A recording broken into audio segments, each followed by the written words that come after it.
Hi, and welcome back to my channel.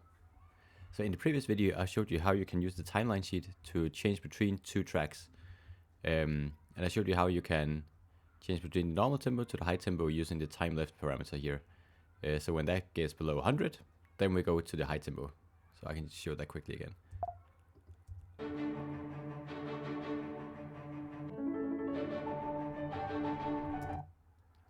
But now we also want to add another sound when the player health gets to 1. Then we want to play an alert sound I've already added here, and it sounds like this. So we want that to play on top of the other music. And to do that, I'm gonna add a parameter sheet. And we don't have the parameter we need for that yet, so we're gonna create a new one.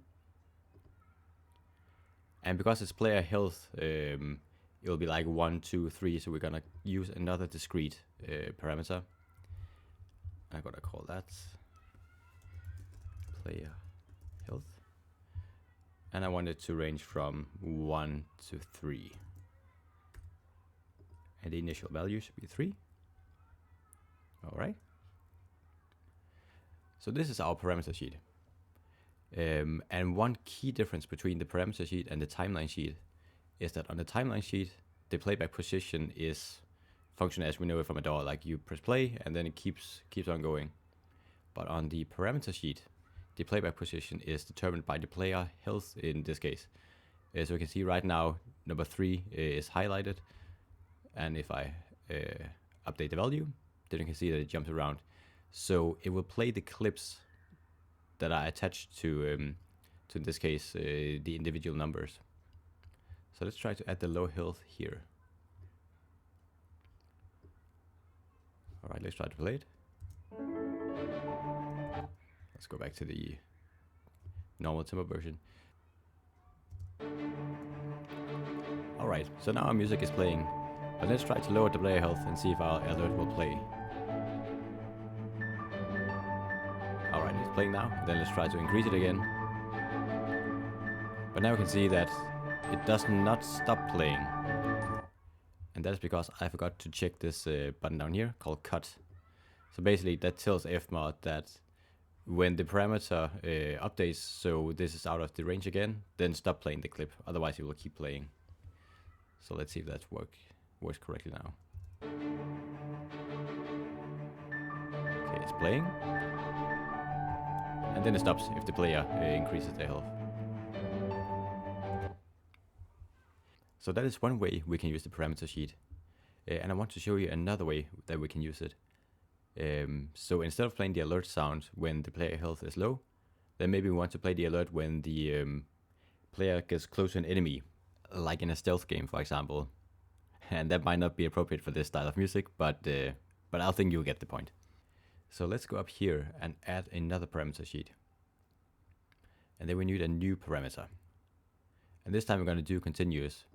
So remember, the difference between continuous and discrete is that discrete is like full numbers and continuous is like floating numbers. And we're going to call that, let's call that intensity.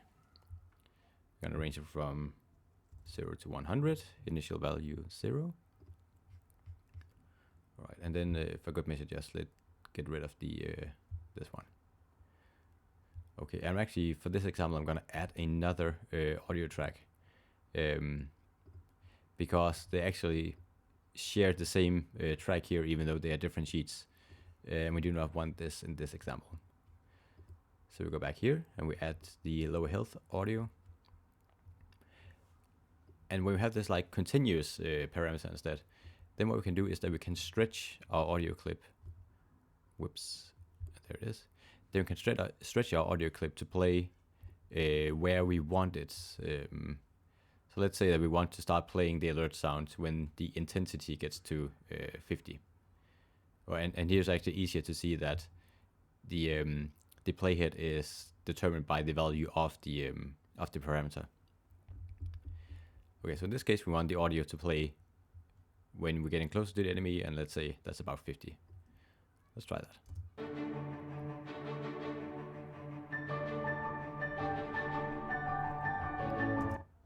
Okay, so that works. But we could also do it more smoothly by adding some automation. So if you go to the volume knob here and right click, then you can add automation. And then like you know from your DAW, you can add some automation here.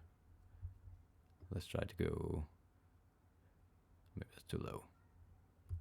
So now when we reach the 50, between 50 and 100, then we'll start playing the audio clip, but then the position will also determine the volume of the clip. So let's try that.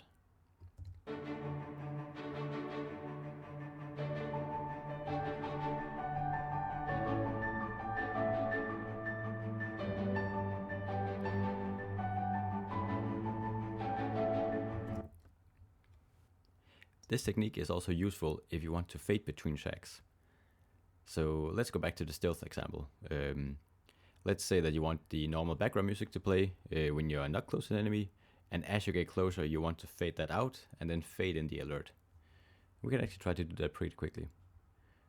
I'm just gonna mute the audio here because we don't want that to play in this case. I'm gonna add another audio track. Gonna include the normal tempo version here. So this is just our background music. And now we need to make these two clips overlap. So I'm gonna take this to 70. Maybe I'm gonna take this down to 40. Okay, then we need to add some automation for this track as well.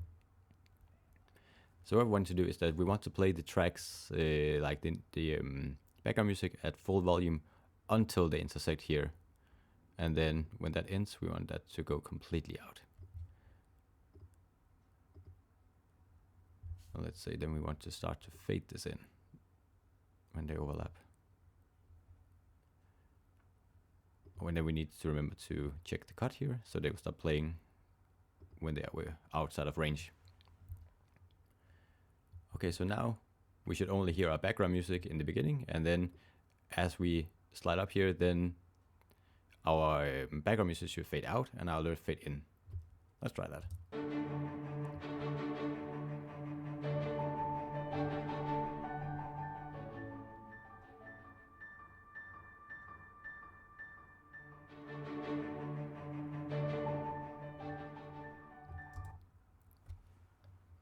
So another use case for this could be if you have a game where you're switching between night and day cycles, then this would be the day and this would be the night, and then you can like crossfade them between each other when the day changes. So those are a couple of ways we can use the parameter sheet. If you'd like to see more videos like this in the future, then please subscribe to my channel and keep an eye out. Alright, thank you so much. See you next time.